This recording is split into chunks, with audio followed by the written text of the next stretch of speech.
Putri, mahasiswi Pendidikan Guru Madrasah Ibtidaiyah semester 4 di Universitas Islam Darussalam Ciamis. Di sini saya akan membuat podcast tentang problematika pendidikan di era derasnya arus informasi. Di sini saya tidak hanya sendiri, saya ditemani oleh teman saya yang bernama Zainal Mustafa. Beliau merupakan salah satu mahasiswa Pendidikan Guru Madrasah Ibtidaiyah semester 4 di Universitas Islam Darussalam Ciamis. Di sini kami akan berbincang tentang permasalahan yang saya ambil. Teman-teman semua, di era derasnya arus informasi dan digitalisasi, proses pendidikan yang serba digital sangat berpengaruh. Bahkan kebanyakan pola asuh orang tua untuk meninabobokan anaknya itu serba digital, sehingga anak-anak tidak dibatasi untuk bermain gadget.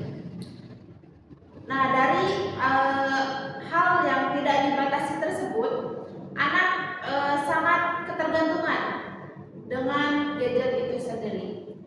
Hal tersebut dibuktikan dari data resmi Kementerian Digitalisasi dan Informasi menunjukkan sekitar 42% sampai 48% penggunaan internet Indonesia adalah anak di bawah 18 tahun. Lebih dari 39% anak usia dini telah menggunakan handphone, dengan 80% diantaranya menghabiskan hingga 7 jam sehari di depan layar tersebut. Artinya anak Indonesia sudah hidup di tengah lingkungan gadget sejak usia dini. Nah, di dalam gadget ia bisa mengakses seluruh informasi dengan begitu cepat, mulai dari platform Instagram, Facebook, TikTok, YouTube, dan masih banyak. Akibatnya, ia bisa tahu seluruh perbincangan yang ada di dunia maya. Tidak hanya itu, tontonan yang sering ia tonton akan ia tiru. Dengan demikian, anak-anak sekarang lebih memilih mencontoh kepada influencer dibandingkan dengan orang tua atau gurunya sendiri. Nah, akan lebih baik jika tontonan yang anak tersebut lihat itu cenderung kepada hal yang lebih baik. Bagaimana jika anak tersebut menonton hal-hal yang buruk yang tidak bermanfaat untuk dirinya sendiri? Nah, dari hal tersebut menyebabkan adanya pergeseran proses pendidikan dari yang tadinya mereka lebih mendengarkan apa yang dibicarakan orang tua dan gurunya, tetapi sekarang anak-anak lebih suka meniru dan mendengarkan apa yang influencer mereka katakan. Ada satu hal yang menarik untuk kita diskusikan. Sebetulnya anak-anak sekarang ini dididik oleh siapa? Orang tua, guru, atau algoritma media sosial? Nah, mungkin bisa dijawab oleh narasumber. Terima kasih kepada moderator yang sudah mempersilahkan saya untuk berbicara. Tadi betul kata moderator gitu kan, terkait dengan semacam ada pergeseran pola pendidikan di era saat ini. Dari yang awalnya pendidikan itu hanya mengacu pada orang tua dan juga guru, tapi sekarang ini dikarenakan sudah sangat-sangat berkembang terkait dengan informasi dan juga digitalisasi. Nah, maka dari itu anak-anak cenderung meniru juga apa yang kemudian hadir dalam gadget ataupun dalam media sosial. Karena orang tua sekarang ini itu kan banyak yang juga sedang bekerja. Nah, oleh karena itu untuk kemudian anaknya itu tidak rewel dan sebagainya, orang tua malah memberikan handphone gitu untuk kemudian untuk menjadi tidak rewel ataupun diam, yang pada akhirnya ketika anak-anak berhubungan dengan gadget yang sangat lama, nah dia akan malah meniru apa yang kemudian hadir dalam gadget itu. Itu akan lebih baiknya jika itu merupakan hal yang bermanfaat. Tapi kalau tidak bagaimana? Nah, terus kemudian juga kalau kita kembali pada prinsip pendidikan ajar dewasa ataupun filosofi pendidikan ajar dewasa, nah pendidikan itu harus kemudian mengoptimalkan setiap kodrat anaknya untuk mencapai kebahagiaan dan keselamatan. Nah, kita berikan stabilo ataupun kita garis bawahi kata mengoptimalkan kodrat untuk mencapai kebahagiaan dan keselamatan. Nah, kita amini bersama bahwasanya setiap anak itu punya kodrat yang berbeda-beda, punya potensi yang berbeda-beda. Nah, maka dari itu untuk kemudian mengoptimalkan setiap potensi itu, maka butuh semacam kerjasama kolaboratif antara guru dan orang tua. Tetapi pada kondisi sekarang ini orang tua malah menyerahkan secara penuh untuk pendidikan itu kepada lembaga formal. Tapi lembaga formal itu tidak bisa mendidik anak secara penuh karena dia di sekolah itu cuma beberapa jam saja, tidak lama. Tapi yang lama itu adalah di rumah bersama orang tua ya. Betul. Nah, harusnya di sana ada kolaborasi antara sekolah dengan orang tua, gitu kan. Jadi di sekolah itu adalah tempat dia untuk mendapatkan pengetahuan dan pendidikan secara formal. Nah, di rumah itu adalah tempat dia untuk kemudian menerapkan apa yang telah dia pelajari di sekolah, gitu. Nah, sehingga ketika dia sudah menempuh proses pendidikan itu, ya, dioptimalkan potensinya atau kodratnya, nah dia nantinya akan mencapai kebahagiaan dan keselamatan karena dia sudah beres secara pengetahuan nih, pasti dia bakal selamat baik secara finansial ataupun hal-hal lainnya. Nah, terus juga pada filosofi pendidikan ajar dewasa itu ada yang namanya sistem ngomong. Nah, itu bagaimana itu? Jadi dalam sistem ngomong ini ada 3 prinsip. Yang pertama asih, asuh, dan asah. Nah, asih ini itu berarti kasih sayang. Artinya setiap proses pendidikan, baik itu oleh guru ataupun orang tua, itu harus melibatkan rasa cinta ataupun kasih sayang, supaya nantinya anak-anak pun merasa dia itu disayangi, gitu kan, oleh guru-gurunya, oleh orang tuanya. Maka dari itu dia mau untuk diperintahkan oleh orang tuanya, oleh guru-gurunya kepada hal-hal yang sebaik-baiknya, gitu kan. Nah, terus ada juga asah. Asah ini merupakan ilmu pengetahuan ya. Nah, ini seringkali merupakan fungsi daripada sekolah, gitu kan. Tapi sebetulnya di rumah pun itu kita mendapatkan banyak pengetahuan. Gitu. Jadi pengetahuan itu tidak hanya didapatkan di sekolah saja ya, tapi di rumah pun kita bisa mendapatkan si pengetahuan itu. Betul seperti itu. Jadi baik itu di sekolah ataupun di rumah, kita mendapatkan pengetahuan yang bermanfaat untuk kehidupan kita. Tinggal bagaimana nantinya si guru itu ataupun seorang tua itu mengkontekskan kehidupan sehari-hari. Kayak dia tahu anak-anak seperti apa. Terus yang ketiga itu ada asuh juga. Nah, asuh itu merupakan pola bimbingan ataupun pengarahan. Nah, kalau menggunakan prinsip pengetahuan Jondo, anak itu merupakan,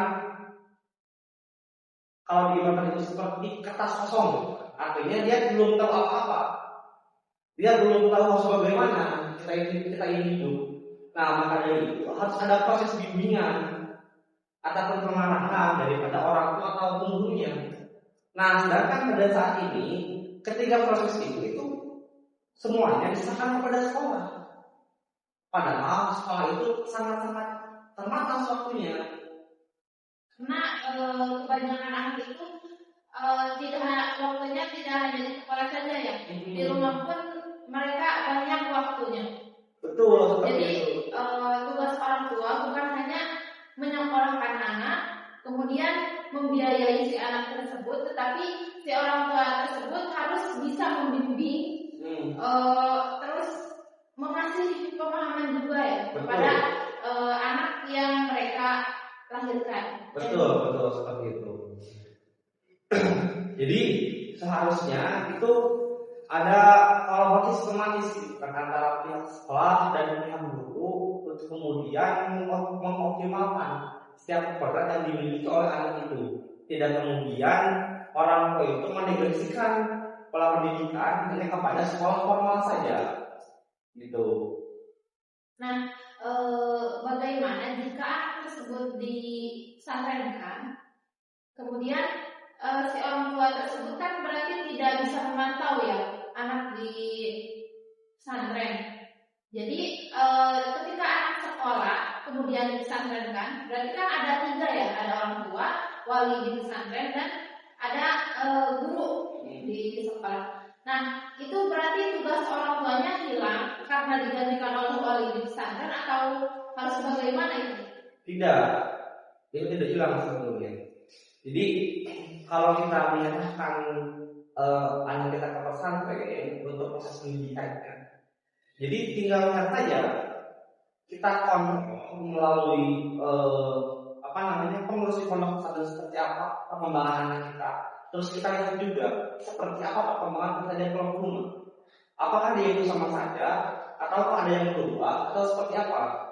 Kalau kemudian dia tidak berubah ataupun ada suatu hal yang keliru, maka dari itu dia tidak beres ataupun tidak betul nih proses pendidikan di pondok pesantrennya. Jadi harus ada kolaborasi gitu kan. Jadi walaupun anak tersebut disantrenkan, tugas orang tua tetap masih harus mengontrol dari kegiatan si anak tersebut. Betul, seperti itu. Nah, tadi juga kata moderator pun dikatakan bahwasanya sekitar hampir 50% pengguna internet di Indonesia itu adalah anak di bawah usia 18 tahun. Ya. Dan hampir 37%-nya itu merupakan anak kecil. Nah, fenomena seperti itu terjadi karena tadi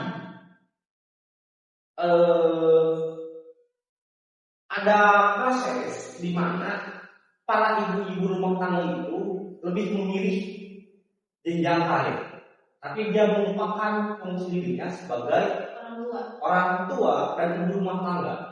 Nah, itu yang pertama. Nah, yang pada akibatnya anak mereka yang terkorbankan. Seharusnya ketika dia memilih ruang-ruang karir, maka dia tidak boleh meninggalkan dia sebagai orang tua atau dia sebagai ibu rumah tangga. Karena nanti dampak yang kemudian terjadi itu akan sangat-sangat besar pada proses perkembangan anak sendiri. Gitu. Nah, jadi tadi pun secara fenomenologi ada proses peralihan antara pola pendidikan di era sekarang ini, gitu kan? Dikarenakan sudah berkembang secara teknologi dan informasi, kemudian juga ada semacam penyelewengan pada para ibu rumah tangga yang memilih dia itu pada jenjang karir dan dia melupakan fungsinya sebagai ibu rumah tangga. Nah, yang pada akhirnya si anak itu malah dididik ataupun malah meniru oleh apa yang dilihatnya melalui handphone atau melalui media sosial. Bukan kemudian tidak boleh orang tua itu bekerja ataupun berjenjang di karir manapun, tapi harus ada harus balance, harus seimbang. Nah, lalu muncullah pertanyaan, bagaimana ini menyelesaikan problematika seperti ini? Bagaimana cara mendidik anak ya supaya memang betul-betul berkembang secara kognitif dan lain sebagainya itu secara baik gitu kan. Di samping dengan pekerjaan orang tua tersebut.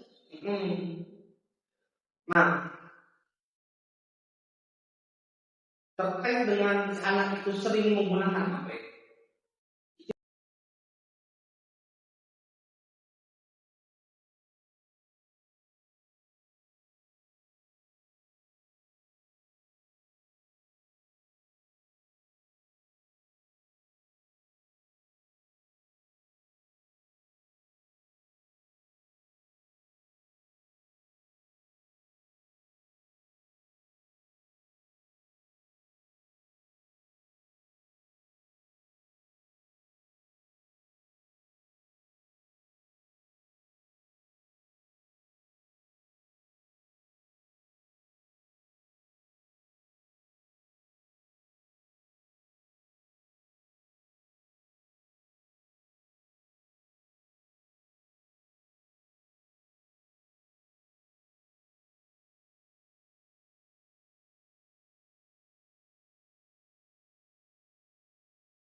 Ya, saya ucapkan terima kasih kepada narasumber yang telah menyampaikan pendapatnya terhadap permasalahan yang sedang diperbincangkan di era pendidikan desa ini. Jadi kesimpulannya, jika kita sebagai orang tua jangan memasrahkan atau memberikan sepenuhnya pendidikan kepada guru atau pihak sekolah. Karena orang tua dalam mendidik anak itu sangat berperan penting. Guru hanyalah bantuan jika siswa berada di sekolah. Jika siswa berada di lingkungan keluarga, itu merupakan tanggung jawab orang tua untuk mendidiknya. Dan beri batasan anak untuk memainkan gadget hanya pada saat anak membutuhkan pengetahuan atau ilmu dari media, karena gadget merupakan alat bantu atau salah satu sumber belajar siswa. Kemudian, jika kita sebagai guru, kita bisa memberikan pengetahuan atau memberikan arahan kepada orang tua agar anaknya tidak dibiarkan setelah pulang sekolah, tapi berikan pertanyaan apa aja atau apa saja yang telah dilakukan di sekolah dan alihkan waktu senggang anak pada suatu hal yang bermanfaat. Nah, mungkin itu saja perbincangan kita dalam podcast pada hari ini. Mohon maaf bila ada perkataan atau perbuatan kita yang membuat penonton tersinggung. Wassalamualaikum warahmatullahi wabarakatuh.